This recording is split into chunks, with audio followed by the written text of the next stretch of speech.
তুমি যখন কাজে যাও দুলাভাই তখন আমাকে বলে চল আমরা রুমে গিয়ে গল্প করি, সিনেমা দেখি। তুমি বাসায় না থাকলেই দুলাভাই শুধু আমায় তার রুমে ডাকে আর বলে আমার মাথায় কেমন জানি জিন জিন করে ব্যথা করছে, একটু মাথায় মালিশ করে দিত, তাহলে হয়তো মাথার ব্যথাটা কমে যেতে পারে। দুলাভাই বলে তোর বোন তো সারাদিন অফিসের কাজে থাকে, আমার দেখাশোনা তৈরি করতে হবে। 11 বছরের ছোট বোনের মুখে এমন কথা শুনে থমকে দাঁড়ায় মিতু। বোনকে কাছে টেনে নিয়ে মাথায় হাত বুলিয়ে জিজ্ঞাসা করে, হ্যাঁ না বই না আমার, কি কও এইসব? উনি তোমার ভাইয়ের মতো, তোমারে অনেক স্নেহ করে। হেই দিন তুমি কাজে যাওয়ার পর দুলাভাই আমারে কইল হেনা পানি দে। আমি পানি নিয়ে যাইতেই আমাকে বলল, তোরে অনেক টাকা দিন, তুই স্কুলে গিয়ে ফুচকা খাবি, বন্ধুদের নিয়ে ঘুরতে পারবি, তুই শুধু আমার একটা কথা রাখবি। দুলভাই কি বলতে চায় তা না শুনেই আমি চলে এলাম। মিতু চমকে উঠল, কি শুনছে ছোট বোনের মুখে এইসব?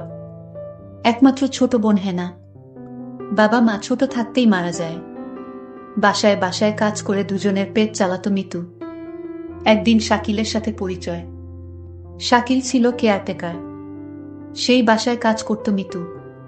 প্রথম প্রথম লজ্জায় কথা বলতে পারত না শাকিলের সাথে। আস্তে আস্তে দুজনের প্রেম করা, তারপর বিয়ে। বিয়ের পর থেকেই হেনা ওদের কাছে। 1 বছর হয়েছে মিতু আর শাকিলের বিয়ে। মিতু সকাল হলেই রান্না সেরে চলে যায় কাজে। শাকিল যে বাসার কেয়ারটেকার সে বাসায় ঘর উঠিয়ে থাকতে দিয়েছে মালিক, তাই শাকিল সারা দিন বাড়িতে থাকে। হেনাকে একটা স্কুল এ ভর্তি করেছে মিতু। সকাল থেকে 12টা পর্যন্ত স্কুল, বাকিটার সময় ঘরের টুকটাক কাজ করে। হেনা দেখতে চমৎকার, কিন্তু মিতু দেখতে তেমন সুন্দর ছিল না। তাছাড়া বাকিটা দুই বোনের একরকম দেখতে। কিন্তু ইদানিং হেনা একটু বেড়ে উঠেছে। 12 বছরে পা দিয়েছে সেদিন। শাকিল দিন দিন হেনার দিকে অন্যরকম দৃষ্টিতে চেয়ে থাকে, যেটা হেনা পছন্দ করত না। মিতু কাজে গেলেই এটা ওটার বাহানায় রুমে ডাকে হেনাকে শাকিল। হেনাকে দিয়ে শাকিল তার সুকেসের চাবি দিয়ে বলে, তুই সুকেস থেকে আমার হিসেবের খাতাটা এনে দে তো। মাঝে মাঝে বলতো, দেখ হিসাব করতে করতে আমার মাথা ব্যথা শুরু হয়ে গেছে, একটু মাথাটা ম্যাসাজ করে দে, তাহলে ব্যথাটা হয়তো কমে যাবে। দুলাভাই আমার কপালে হাত দিয়ে বলল, তোর শরীর এত গরম কেন? দেহি দেহি কাছে আয়, তোর জ্বর আইলো নাকি? হেনা বলল, না শরীরের জ্বর নেই, গরমের যে তাপমাত্রা পড়ছে এমনই শরীর গরম থাকে। হেনা তার দুলাভাইয়ের বাহানা বুঝতে পারে, তাই তো কিছু না বলে দৌড়াতে দৌড়াতে বাইরে চলে আসে, অপেক্ষা করে বুবুর জন্য। কাজ থেকে সবেমাত্র এসেছে মিতু। মিতু আসতেই হেনা তার বুবুর কাছে এসে কান্না করে বলল, আমি তোমার সাথেও কাজে যাব, আমি বাড়িতে একা একা থাকবো না। চোট বেনের এসব কথা শুনে মনটা এক অজানায় ছটফট করছে। কি করবে এখন মিতু? হেনার যে মিতু ছাড়া কেউ নেই। এমন সময় শাকিল ঘরে এলো। এসেই মিতুকে দেখে বলল, মিতু তুমি আইছ? হেনার গায়ে জ্বর দেখলাম, তুমি দেহ তো মায়াদার কি হইল? জ্বর হইলে ওরে ডাক্তারের কাছে নিতে হইব। মিতু শাকিলের এমন কথা শুনে একটু অবাক হলো। কই, শাকিলের কথায় তো কোনো খারাপ কিছু নেই, তাইলে কি হেনা ছোট মানুষ হইয়া ভুল কিছু কইল? শাকিল তো হেনার ভালোই চায়। হেনা হয়তো ওর দুলাভাইরে ভয় পায়, তাই এমন ভুল বুঝো। ছোটবেলা থেইকা মাইয়ারা এমন, খুব সহজে যাকে তাকে ভয় পেয়ে বসে। তাই তো মিতু ব্যাপারটা সহজভাবে নিয়ে হেনার গায়ে হাত দিয়ে দেখে সত্যি জ্বর। আরো শিওর হয়ে গেল হেনা শাকিলকে ভুল বুঝছে। হেনাকে মিতু বলল, হেনা তোর গায়ে তো সত্যি জ্বর, চল তোরে ওষুধ আইনা দেই। এই বলেই মিতু হেনাকে নিয়ে ডক্টর দেখাতে চলে গেল। শাকিল মিটমিট করে হেসে দিয়ে বলল, হেনা তুই যতই আমার নামে নাসিল করস, তোরে আমি একদিন সত্যি সত্যি। যেতে যেতে মিতু হেনাকে বলল, হেনা তুই মানুষটার নামে এমন মিছা কথা কইতে পারলি? তোর কত খেয়াল রাখে দেখছস। হেনা বলল, বুবু তুমি আমার কথা বিশ্বাস করো, দুলাভাই আমারে খালি তার রুমে ডাকে আর কি জানি বলতে চায়, কিন্তু বলতেও পারে না। আরে তোর দুলাভাই তোর ভালো চায়, আর এই জন্য তোকে চোখে চোখে রাখে। বোকা মেয়ে, কিছুই বুঝিস না।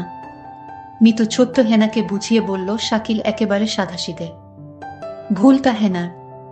আমি মিতুকে বললাম, বুবু যেদিন কিছু একটা হবে সেদিন আমার কথা বিশ্বাস করবে, তার আগে নয়। বুবু আমায় জারি দিয়ে বলল, বাদ দে এসব কথা, এখন ডাক্তার দেখাবো। ডাক্তার বলল হেনার শরীরে জ্বর, আর তাই তাকে ভালো ওষুধ খাওয়াতে হবে। হেনার জন্য ওষুধ নিয়ে বাসায় চলে আসলাম। হেনার সমস্ত ওষুধের খরচ শাকিল দিল। আমি হেনাকে বললাম, হেনা দেখছিস আমাদের কত কেয়ার করে তোর দুলাভাই। ওষুধের সমস্ত খরচ শাকিল দিয়ে দিল। বুবু আমার মনের কথাটা বুঝল না। বুবু, তুমি শুধু শাকিল ভাইয়ের উপরের দিকটাই দেখলে, ভিতরের রূপটা দেখলে না। রাতে খাওয়া দাওয়া শেষ করে হেনা শুয়ে পড়ল। আমি হেনাকে বললাম, কিরে হেনা, তুই ওষুধ খেলি না? ওষুধ না খেলে তোর জ্বর ভালো হবে না, তুই দিন দিন অসুস্থ হয়ে যাবে। বুবু, আমার গায়ে জ্বর নেই, আমি ওষুধ খাবো না, আমি সুস্থ আছি। কি বলছিস পাগলি মেয়ে? ডাক্তার বলল জ্বর আছে, আর সে বলছে জ্বর নেই।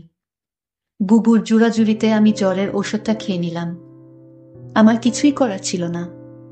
আমি জানতাম আমি যদি বুবুর কথা না শুনি বুবু অনেক কষ্ট পাবে, কারণ এই পৃথিবীতে বুবুর আমি ছাড়া আর কেউ নাই। আর তাই আমি বুবুকে কষ্ট দিতে চাই না।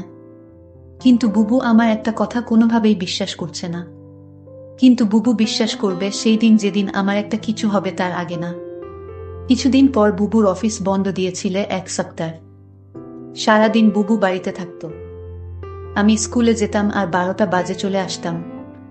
কিন্তু বুবু এই 1 সপ্তাহ বাড়িতে থাকাতে শাকিল ভাই কেমন জানি হয়ে গেছে।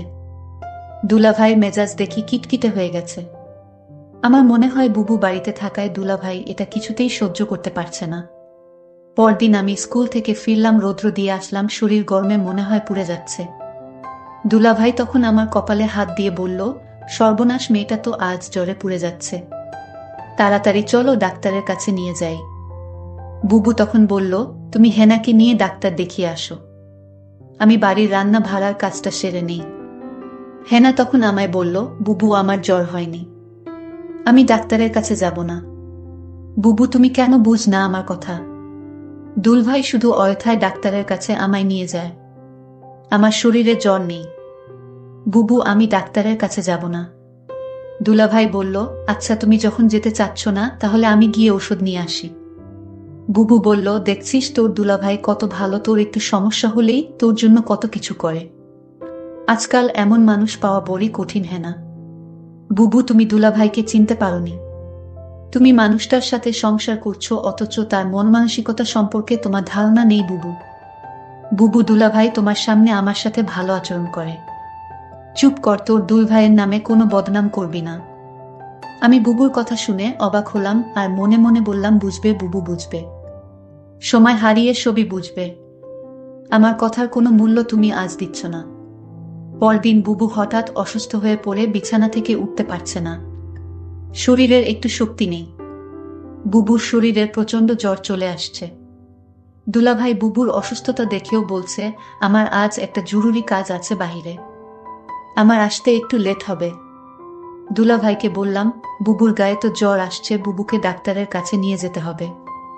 দুলাভাই বলল, তুই একটু নিয়ে যা, আমি আজ যেতে পারবো না, কারণ আজ আমার জরুরি কাজ আছে। আমি বুবুকে বললাম, বুবু দেখলে আজ তুমি অসুস্থ, তাই তোমাকে ডাক্তার দেখাতে নিয়ে গেল না। আজ যদি আমি অসুস্থ হতাম তাহলে দেখতে কত দরদ দেখাতো। বুবু আমার কথা শুনে কিছুটা আমার কথা বিশ্বাস আসলো। বুবু তখন মনে মনে বলল, ঠিক আছে, শাকিলের মতলব সম্পর্কে আমার জানতে হবে। শাকিল কি আসলে সে উপরে উপরে ভালো, নাকি সত্যি শাকিল একজন ভালো মানুষ? রাতে শাকিল ঘরে ফিরল, ডাইনিং টেবিলে খাবার ছিল। সে নিজ হাতে খাবার খেয়ে সোজা ঘুমিয়ে গেল। আমি আশ্চর্য হয়ে গেলাম। আমার খুব কষ্ট হচ্ছিল। শাকিল আমায় অসুস্থ দেখে গেল, অথচ একবারও জিজ্ঞেস করল না, তোমার কি জ্বর কমেছে? শাকিল জানি কেমন হয়ে গেছে, অথচ গতকাল আমার বোনের জ্বর আসলো, তার প্রতি সে কত না কেয়ার দেখালো। এসব চিন্তা করতে করতে আমার রাতে ঘুম হচ্ছিল না। আমি সারা রাত ঘুমাতে পারিনি। তাহলে আমার চোট বোনটা যা বলল তা কি সত্যি বলেছে? না, এ হতে পারে না। সকালে ঘুম থেকে উঠে দেখি শাকিল নাস্তা না করে চলে গেছে। আমি তাকে ফোন করছিলাম, সে ফোন ধরে বলল, আমি একটা কাজে আছি, আমি তোমায় পরে কল দিচ্ছি। আমি তখন শাকিলকে বলতে চেয়েছিলাম, শাকিল, আমার 2 দিন ধরে জ্বর, আমার জন্য কিছু ঔষধ নিয়ে এসো। সেটা বলার আগেই সে ফোন কেটে দিল। আমি ভাবলাম কিছুক্ষণ পর আবার ফোন দিব। প্রায় 2 ঘন্টা পর আমি শাকিলকে ফোন করলাম। আমি বললাম, 2 দিন ধরে আমি অসুস্থ, তুমি আমার খোঁজ রাখনি কেন? শাকিল বলল, আরে আমি এই 2 দিন একটু বিজি ছিলাম, তাই কোনো খোঁজ রাখতে পারিনি। তারপর আমি বললাম, যদি পারো তাহলে আমার জন্য কিছু ওষুধ নিয়ে এসো। ঠিক আছে আমি নিয়ে আসবো, এখন ফোন রাখো।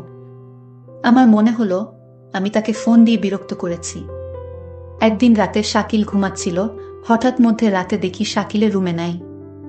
আমি রুমের চারদিক ভালো করে খুঁজতে লাগলাম, কোথাও শাকিলকে দেখতে পাইলাম না। তারপর দরজা খুলে রুম থেকে বের হয়ে দেখলাম হেনার দরজার কাছে গিয়ে হেনাকে ডাকছে। আমি বললাম, শাকিল তুমি হেনাকে ডাকছো কেন? শাকিল আমাকে দেখে চমকে গেল। শাকিল বলল, আর বলো না, হেনার ঘরে আমার ল্যাপটপটা রাখা ছিল, তাই হেনাকে ডাকছি। কারণ ল্যাপটপে অনেক হিসাব পড়ে রয়েছে, তা আজ রাতে শেষ করে অফিসে জমা দিতে হবে। শাকিল তুমি আমার সাথে মিথ্যা বলো না। আমি জানি তুমি জব করো না, আর তাহলে তোমার অফিসে কিসের কাজ? মিতু তুমি আমার মুখের উপর তর্ক করো না। আমি যা বলছি তাই সত্যি, আমি নতুন একটা অফিসে জব নিয়েছি। আমি তার সাথে আর কথা বাড়ালাম না। শাকিলের প্রতি আমার সন্দেহর মাত্রাটা বেড়ে চলল। এখন শাকিলকে আমার তেমন বিশ্বাস হয় না। কখন কি করে বসে তার কোনো ঠিক নেই। আমি শাকিলকে বললাম, যেহেতু তুমি একটা চাকরি পেয়েছ, তাহলে আমার আর কাজের দরকার কি? আমি না হয় বাসায় থাকলাম, তুমি চাকরি করো।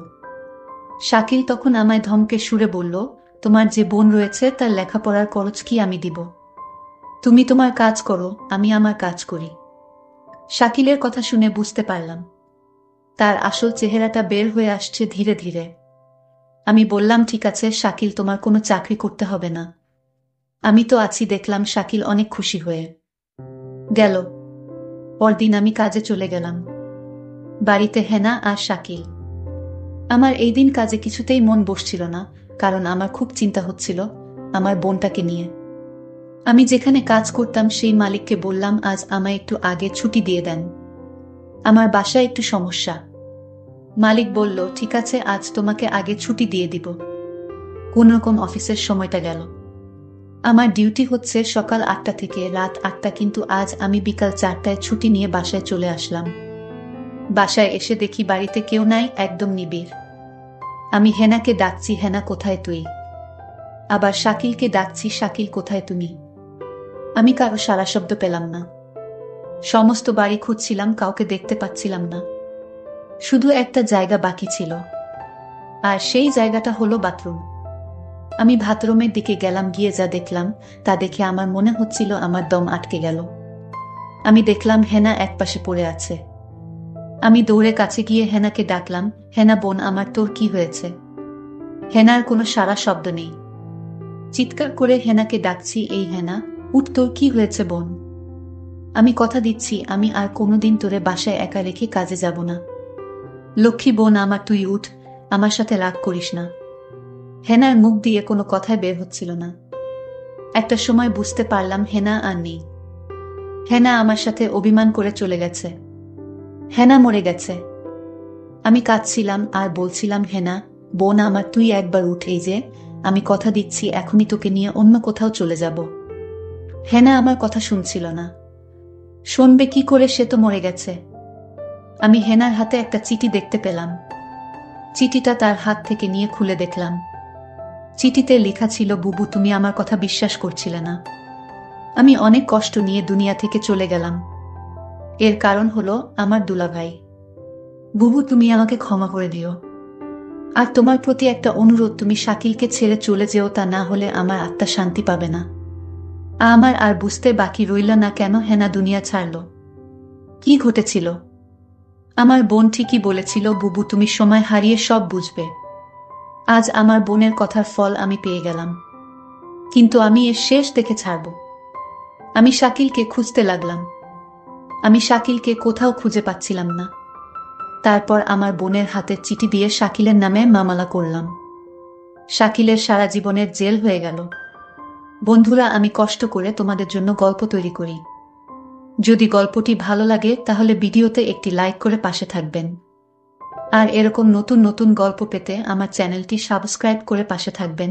ধন্যবাদ।